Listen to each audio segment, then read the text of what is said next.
and myself approved. So that's unanimous. So past that. The voucher, there was not a voucher that went around. So we can go there, and we are at public comment. Best that I know, Mark, we do not have any public comment this evening. I'm not aware of any, Todd, but again, if any has come in, we will certainly provide it and read it into the record if and when it does come. Okay. So we are at reports and updates. And we have Gloria's principal report. Yes, and oh, I am unmuted. Attached is my principal's report from May. My apologies. So you've gotten that twice now. I'd like to share with you some updates from our school, some of the things we've talked about, but some we haven't. And I'll make sure that you have a written documentation of the principal's report tomorrow. We are busy at school working on collecting feedback from parents and students and staff. And so that's come in the form of surveys that we've sent out. We've had great response from that. We haven't sent the staff survey out, but that's something that'll be coming out next week. And I look forward to getting feedback from our staff and spending time reflecting on that and the other data that we have from our student support form, our student concern form, and our family support form. Parents were also given the opportunity to give feedback at some parent forums. I've shared that data with you, those notes from those meetings with you. As you know, this school closure and remote schooling has been a different experience for everyone. And that is evident in any of the feedback we've requested through those parent forums or through the surveys, that there is not a one size fits all for folks when your school suddenly shuts down. And so I'm super thankful for this summer to do work with my colleagues, with the other administrators who I've spent a lot of time with remotely over the past 3 months, and look at the different configurations and different ways that we can provide programming for our students that will be able to transition smoothly into another should it need to happen. I feel we've learned a lot, and we've got good systems in place, and so we're headed in a good direction with that. That's the one question I've gotten from most people over the past 3 weeks is, what's it going to look like in August? What's it going to look like in August? And I'm right there with them. And so we set our summer meeting schedule today. Actually, our administrative team is meeting. Our learning team is meeting to review programming for teaching and learning, and the elementary principals will also be meeting too. So we have time set aside, though, Heather. We made sure that we're taking some time and some breaks, and there'll be time spent on kayaks and enjoying the outside and with our families away from screens. But that I'm really proud and pleased to work with such a committed group of administrators, and we're going to figure out a plan that's going to get us through this. And I think that's a consensus by everyone. Let's see here. So let me talk about summer for a minute. So remote summer school. So all our summer school programmings are offered remotely. We are, Angelique Hodgson, our secretary, is connecting with parents right now of students that have been referred for summer school. Some have been referred for reading, some for writing, some for connection, to make sure they're connected to staff through the summer so that they're ready and able to come back to school in the fall, whatever that looks like. We have planned our extended school year program for students with special needs. And so we're arranging those services with families, making some modifications, providing summer school services to all students remotely. It is a challenge as well, but our teachers are dedicated to make that work. We usually have 2 teachers for summer school, and this summer we've spread it out. And so there are quite a few teachers who volunteered to work for summer school and teach summer school.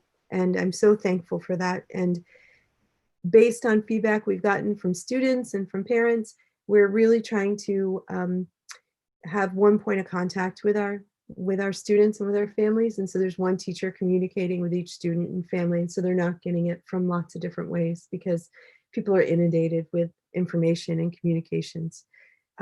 I want to thank my resource team, all our special ed teachers, and our RTI team for helping put that together. That's been a thing of beauty.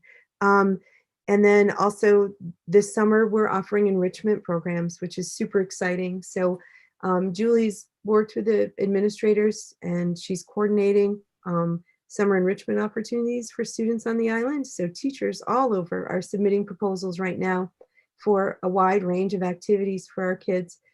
Teachers will facilitate those activities and kids from all the island schools can participate. And so our kids will be able to interact with kids from other schools. And so there's a smattering, there'll be a smattering of offerings. I'd like to think a little something for everyone. And I'm really proud that we're going to be able to offer those services to kids and families this summer as folks are looking at a summer without camps, you know, for most kids. We're busy right now. Teachers are working on writing their end of the year letters to parents, and we're going to be emailing those out to parents along with special education progress notes to families. I have been scheduling end of the year conversations. We have teachers meeting in small teams with families, and they'll be having those conversations on the 10th, 11th, and 12th. So next week. And we're looking forward to parents coming to those. We are also planning our promotion. And so the 8th grade promotion, I've worked with Sarah Dunbar and Carrie Taylor have been helping with that. And Amy James and Wendell will be there. We are having it at the marina. It's on the 10th. I've reserved the spot. We met Chief Willis down there last week. The 8th grade families will be parking facing the lawn where the war memorial is, just to the right of the tennis courts.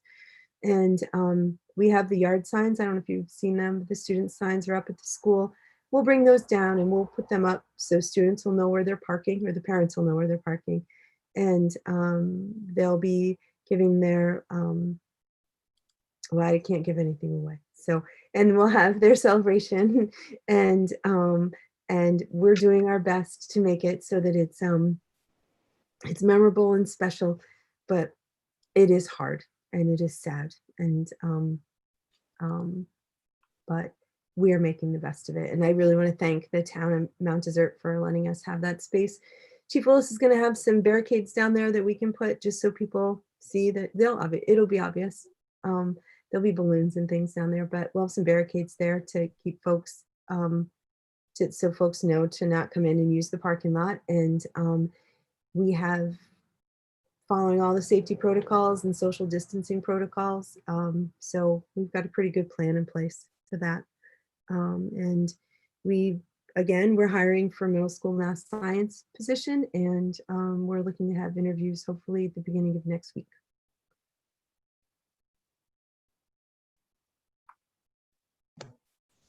Thanks, Gloria. You're welcome.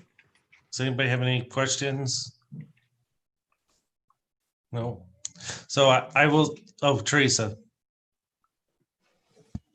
Now, were they able to do something to honor the 8th graders who have an 8th grade trip? I know they earned a lot of money. Were they able to use some of that money in a special way for the sake of the students that worked so hard to raise the money over this past year?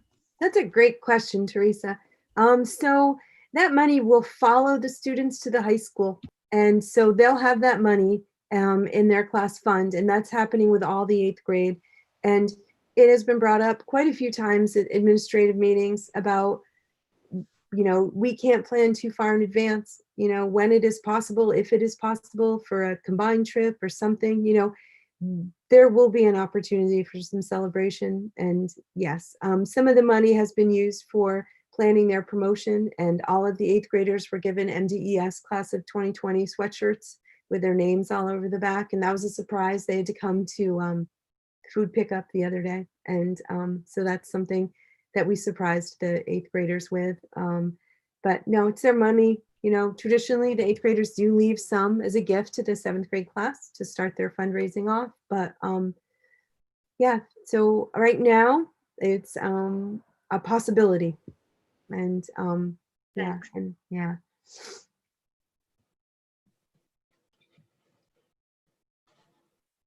I can talk food service too. I just want to let you know that our food service program, we have pickup tomorrow and then also Monday and Thursday next week. And that's the end of our summer food service program. Thank you.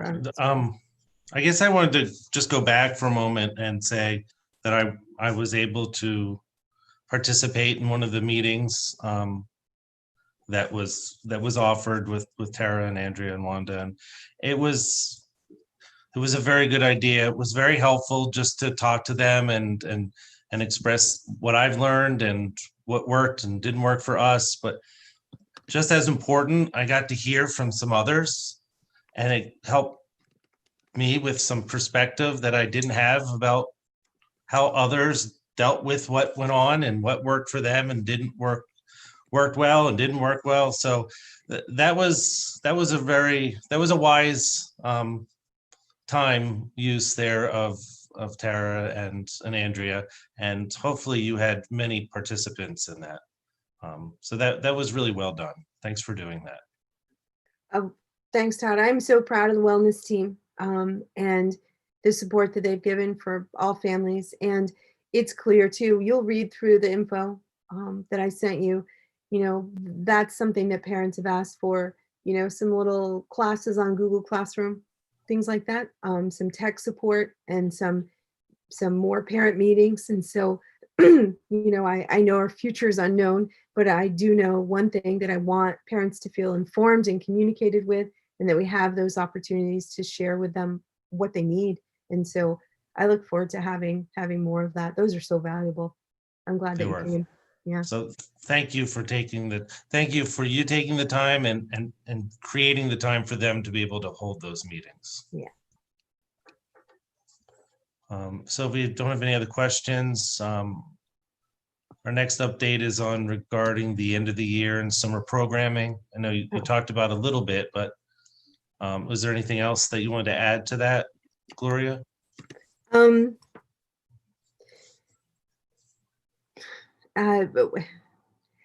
Tomorrow's field day. And the students have had the field day information. They know their teams. Our specials team has knocked it out of the park organizing field day this year. And students have submitted videos to our school's private Flipgrid, which is just a hosting place for their little videos. They're beautiful. And there's a lot of participation. And so tomorrow there are no remote classes, and students are encouraged to participate in that. But starting the day off, we're having 8th grade captain meetings, because when you're in 8th grade, you get to be a field day captain. And that's important and matters. And so there'll be some wound up kids tomorrow morning, I think 8:30, maybe, I don't quote me on that, but and the teachers have been put on teams this year too. And so the teachers are making videos as well. It's really remarkable. Friday morning, we're going to do an all school meeting again, which was a hoot last time. It was really great to have everybody together. And so we'll say some goodbyes at that time. And then Justin will announce the field day team that won, which is always a big deal. And I'm sure they'll be screaming. But the end of the school year is kind of hard thing to do when we're all already at home. You know, we usually all go out there and wave to the buses. And so I'd like to tell you I have a magical plan to make that feel the same. But there's a lot of small classroom meetings that are happening tomorrow or on Friday, and a lot of goodbyes that are planned, you know, by classroom teachers with their kids. So there'll be good closure, but it'll be different. And then, and then Monday the 15th is the big return. And so we're scheduling half-hour increments each grade. I'll get the information out to parents. They need to return their students' school-issued devices. So we have a system just kind of like we had set up at the fire station when we handed things out, where everybody has a job, and we have all of the cubbies and lockers all packed up. All the student belongings are in bags and labeled and in the gym. And so we'll get those out to parents. Parents will return devices. Mr. Opal has to update them and repair things, and then we'll reissue devices to any student that's doing summer school or extended school year or enrichment programs. So a lot of turnaround, but we've got some pretty good systems. Yeah. All right, thank you. You're welcome. I'm sure that will be, that'll be another special day for a lot of people. Yeah. Driving back to school and picking up their belongings. I'm sure they'll be pretty emotional for sure, for everybody involved, for The everybody. te- It will, Todd, and the teachers have come and cleaned their rooms out, and they're ready for summer. And Mr. Sargent, Renee, and Jason have already started their summer cleaning, and it's sad, but Yeah. and it's I know that it will be a nice break for everyone to walk away from the remote learning and take a break for the summer. But at the same time, I'm sure that day will be a bittersweet day for students and for teachers. Everyone put in so much work all these past weeks. But I'm sure the break is needed, but that will be bittersweet. Yeah, well, the other thing I did want to talk about, though, and Julie just popped up and reminded me about summer instructional grants. Julie, I don't want to put you on the spot, but can you add a little to the PD that's being offered this summer? I've already talked about the enrichment offerings, but not in detail. But if you don't mind talking to about the PD and the instructional grants, that'd be awesome. Yeah, I can speak to that. We have had summer instructional grant applications from, let me just get the exact numbers so I'm not giving you the wrong number. At the moment, 6 teachers have applied at MDES, and they'll be joining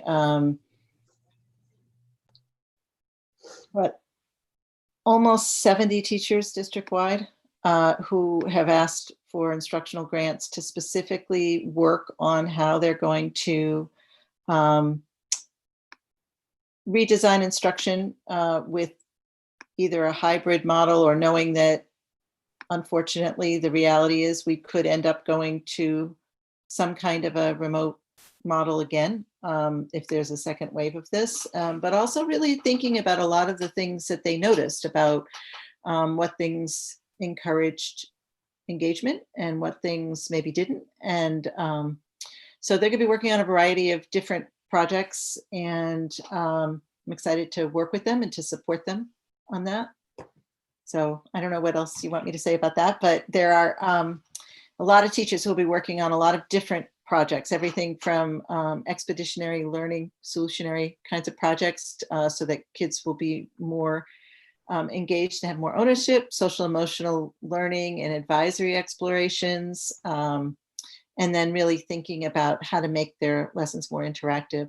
On the 17th and 18th, we are having almost the entire social studies department of the middle school and the high school engage in touchstones training, which is about facilitating conversations, and that will be worked into all of our work going forward, whether we're in person or online or some mix, which I think will be really good and really healthy. And then there's a number of professional development options, which I'll be putting out that the district will be paying for or supporting, and that people will sign up for. We've also I've really made a push with the support of the A team, make sure we have some really good options for ed tech professional development. And so we've had a lot more ed techs engaging in a wide variety of professional development. And we're going to be getting I've been working with Melissa and Paige to get a basic text for our ed techs to have as part of their onboarding process, because we don't right now have a common understanding of what inclusive classrooms look like. Will that cover it? Thanks, Julie. Sure. And again, I'm Okay. sorry I'm late. I was meeting with Barb and Heather over at Connors Emerson. I got back here just in time. Well, it's good to have you now. Thank you. Julie, sorry, Todd. Julie will Yep. also be meeting with our school's leadership team next week, the week after, to review the goals that we set for our school and the progress we've made towards those goals on our action plan, and look ahead a little bit. So update on subcommittees. I don't know if we have any updates. We did not have a policy meeting. And I don't know that there's anything else going on for subcommittees at this time. Mark? So Todd, if I may, yeah, I think we bit off a little bit more than we could chew, trying to think we were going to work in a policy, with all the promotional ceremonies, graduation, everything going on. But I am pleased to provide the AOS board an update on the work we're doing to consider a safe return to schools. And I plan on having a comprehensive and thorough update at the AOS meeting. I'll just let this board know that I've sent out invitations to a group of individuals, and so far the responses have been extremely favorable. We're very, very blessed, and I'll speak more to that on Monday, Todd. And I would just like to say I want to thank all the parents and the students and staff who have been providing us feedback. We know this is a difficult time for everyone, whether it's remote learning, promotional ceremonies, graduations. It's unfortunate, and we acknowledge we cannot replicate to any degree the tradition and things that folks have come to really see as special. But we're doing, and our principals and staff are doing everything we can to honor that. So I appreciate folks, and I want them to know that we're working hard to do the very best thing. And I'll have more information on Monday. Thank you, Todd. Okay, thanks, Mark. So discussion items, we don't have anything under discussion items. Anything that we needed to add? No? Okay. So we'll move. The only thing, Todd, I'd say is that just want the boards have expressed an interest in continuing to stay connected and meet over the summer. So we're prepared to do so at the board's convenience, because, information is going to continue to evolve and change, and we want to make sure people are in the loop. Thank you. Okay, thanks, Mark. So we are on to action items. We have, it looks like a big list, but it's the normal list at this time of the year that we go through. So we'll get through those. Let me just scroll down a little bit here. So the first one up is the consideration of extension of contract and adjustment of salary for Gloria. There we go.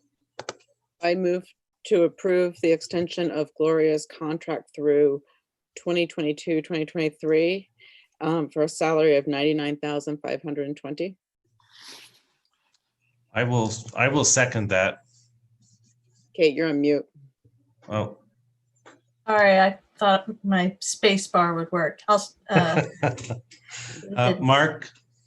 Just if I may, Heather, just to clarify your motion for the salary portion, that's for fiscal year 21, correct? Correct. Yep. Thank you. Okay, so we will take that to a vote. If there are no other questions or comments, seeing none, so we'll start the vote. Kate? So approved. Heather? Approve. Teresa? Yes. Approved. And myself, I approve. So that is unanimous. Thank you. Mark?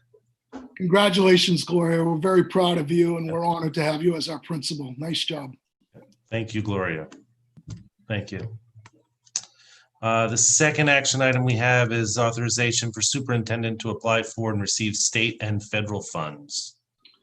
So, Mr. Chair, those are actually, that item and the one that follows are, I don't want to continue to refer to them as housekeeping items, but Yep. it is something we do annually. And I don't know, Julie, if you want to add anything to it, but in order to move forward with those things, it requires board approval. Anything to add, Julie?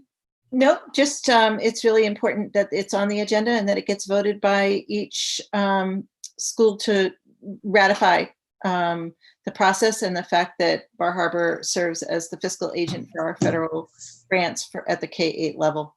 And it's as Mark knows, the fact that we hadn't gotten through all the agendas this year means that I'm waiting on the CARES Act ESSER funds, because that's part of the legal obligations to list the dates that this gets approved from each of the collaborating districts. Okay. So we need a motion. So moved. Kate, Heather seconds. Okay, any other questions or comments? Seeing none, we'll take that to a vote. Kate, Approved. Heather, Approve. Teresa, and myself, I approve as well.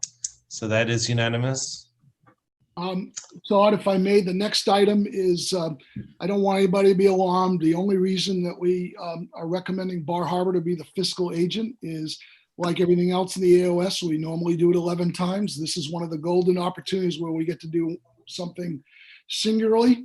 The reason to recommend Bar Harbor, it's the first one in the alphabet. They act as the fiscal agent, but they do not hold any of the funds that would be coming to Mount Desert Elementary School. All of the funds that your school is entitled to come directly to Mount Desert Elementary School. Okay, thank you for that clarification. So we need a motion for that authorization. So moved. Second. Heather? Yep. Okay. Any other questions or comments? Julie? I just want to say that your Title I funds for Mount Desert Elementary are very small. They pay for a portion of an ed tech who works with the reading specialist. Okay. And when I say a portion, maybe a shoulder, an arm, a leg, it's not a whole person. That's where the decimals come into play. Yeah. Okay, so we have a motion, a second, and a vote. Kate? I approve. Heather? Approve. Teresa? Approve. And I approve as well, so that also is unanimous. The next item we have is the appointment of truant officer, attendance officer, and school physician. I unfortunately don't have that list with me today. Mark? We typically acknowledge our truancy officer and attendance officer as Jim Willis, the Mount Desert Police Chief. And Gloria, forgive me, I don't have the list in front of me. The physician's name that we had, we worked through the clinic. Do you have that name, Gloria? Dr. Candich? Thank you. So Dr. Mark Candich would be the recommendation for a physician, and Jim Willis for attendance and truancy officer. And I do have a question on that, actually. Do we check in with Dr. Candish on that? Wanda does. Okay, all right. Okay, great. So we do need Teresa. Just one question. Did I hear a while back that Dr. Candich might be retiring or something? Did that not happen? I don't know if it was this year or in a previous year, but I thought I heard rumors that he may not be a good candidate because of possible retirement. And I've not ever heard anything since then. And I didn't know what came of that. So, yeah. Yes, Mark. So Teresa, we check each year, but I can say as recently as when COVID-19 struck, I had a conversation with Dr. Candich. He was very helpful. So he's still engaged, but I'm sure if that does come to pass, we'll be informed. And what we've been shifting to also is working through the hospital, through our health clinics. So as much as we name a physician and work within that, we want to make, there's always a possibility they may not be available. And so we work through the health clinics and get that support, but we'll double check that. Mike Kears is our, so we have two types of nurses in our district. Mount Desert and many of our schools have their own school nurses, but we also work through the network of MDI Hospital. It's very collaborative, and Mike Kears is my contact at the hospital, and we'll double check that. Okay, so we need a motion for those appointments. So moved. Kate, second. Second. Heather, okay. Any other comments, questions? All right, we'll take that to a vote. Kate, Approved. Heather, Approve. Teresa, Approve. and I approve as well. So that is also unanimous. Okay. The next is authorization for superintendent to hire during the summer months. And again, this is something we do this time of the year. During the summer, you do the hiring, and then we are through email. I think we're given notice of that. Is that correct? It is, and it may be moot this year as the board continues to meet, but I do want to share that if you do provide me that opportunity, it is always subject to the approval of the board. So it's used during summer months to facilitate the hiring process, but not to exclude or defer board approval. Mhm. And as I recall, we get that information. We have 3 days, I believe it is, to respond back with any questions or comments before anything, then the next steps are taken. So is that accurate? Yes, sir. Okay, great. So we'll need a motion on that. I can make that motion to authorize the superintendent to hire during the summer months. Do we have a second? Second, Um, And any questions or comments? No. So we'll take that to a vote. Kate, approved. Heather, Approved. Teresa, Approve. and I approve as well. So that is also unanimous. Thank you. I guess there's 2 things that we need to do, but they're related. Yep. Establish school lunch prices for 2021 school year. Yeah. And then we have the transfer to the reserves. So if I may, Mr. Chair, under the first item, we recognize that COVID-19, knows no boundaries with socioeconomic strata. And given the times we're in, the financial constraints that everybody's under, it is our recommendation to maintain our school breakfast and lunch prices for all MDI RSS schools throughout the district. That's been my recommendation. Currently, lunch prices are at $2.90. Breakfast prices, I don't see it in the matrix, but it looks consistent with $1.50, and that's consistent with many schools. So my recommendation would be to the board is to consider setting the lunch prices at the current levels for the year that we're in now for the 2021 school year. And that recommendation would be $1.50 for breakfast prices. These are the full price, and $2.90 for the lunch price. And the board has been provided a matrix, and you can see there's good continuity across the district. There might be a nickel or two one way, but there's been good continuity there. That would be the recommendation. Okay. And I don't know, I do have a question and a comment about these 2 items. I don't know where to make it, so I'm just going to do it now. I'm sure that we're going to be ending this year. The funding of that, I'm sure that we'll have some accounts that are overdue. We have some accounts that probably have a surplus in them, which happens every year. I don't know the appropriateness of trying to figure out in this year how we can handle in our own budget, or what the appropriate way would be to find a way to have those over those balances that are due somehow come clean at the end of this year. How can we take those balances that are due and either pay them off or find some way to have those families not have to deal with those funds? Mark? What I might suggest, Mr. Chair, is that we get a reconciliation of what that number is. I do want to say that we have and will continue to work with families, but I think it would be important for the board to know the number they're working with.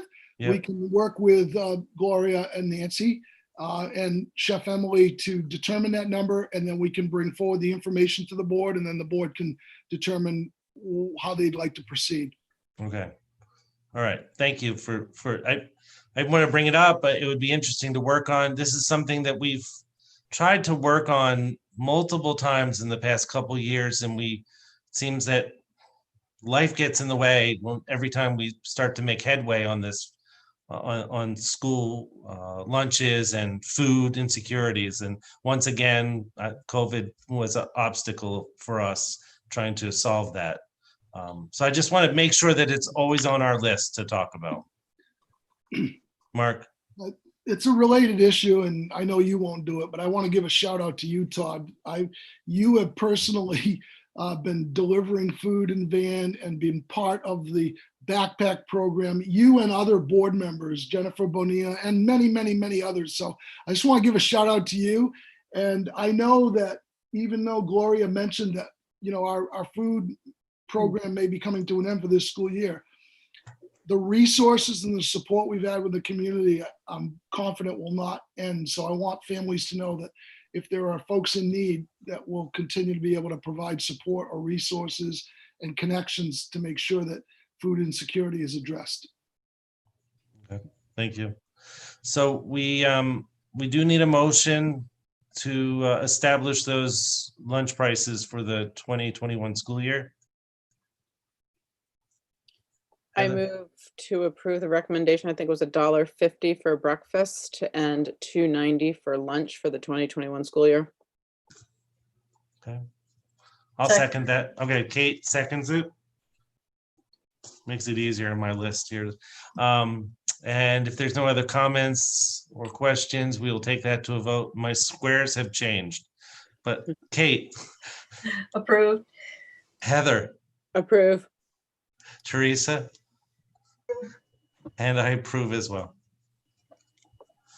And then the last item we have for action items is the transfer to reserves. Let me click on that because I don't have that open The in front of me. motion, do you want me to make it? Yeah, I can't. Yeah, I can't see it because I don't have it open. I'm sorry. Do you have that, Heather? The I two. do, yeah. Oh, I have it now. Yeah, go ahead, Heather. I move to transfer 22,000 to the maintenance of plant and minor remodeling reserve as directed in the 2019-20 school budget. And do we have a second Second. for that? Okay, is that Kate? Yep. Okay, good. Do we have any questions or comments? No? Okay, so we'll take that to a vote. Kate, Approved. Heather, Approved. Teresa, Approve. and I approve as well. So that is also, And there's Unanimous. there's one other motion in there too. okay, the bus reserve. Yep.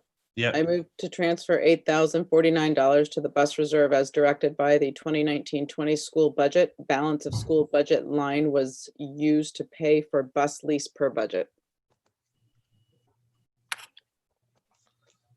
okay. Second. Any questions on that or comments? No, okay, we will take that to a vote. Kate, Approved. Heather, Approved. Teresa, Approve.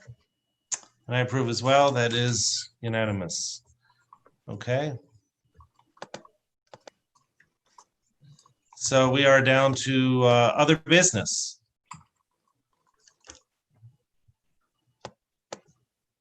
Do we have any other business to bring up, Mark, Gloria? I'm not aware of any, Todd. Just, I think, the follow-up on the school lunch piece, and then, Yeah. but that's all I have at this time. Okay. Teresa?